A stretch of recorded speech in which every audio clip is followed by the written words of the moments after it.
Hello friends, good afternoon. কি সুন্দর greenery চারিদিকটা, বর্ষাকালে কি সুন্দর গ্রিনারির পরিবেশ, সেই জন্য এই ভিডিওটা বানালাম। বর্ষাকালে বৃষ্টিতে গাছগুলো যেন আরও বেশি সবুজ হয়ে উঠেছে, চারিপাশটা খুব সুন্দর লাগছে দেখতে।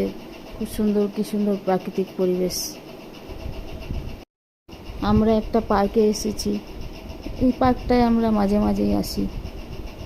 এই পার্কটা আমাদের বাড়ির থেকে বেশি দূর নয়, কাছেই আছে এই পার্কটা।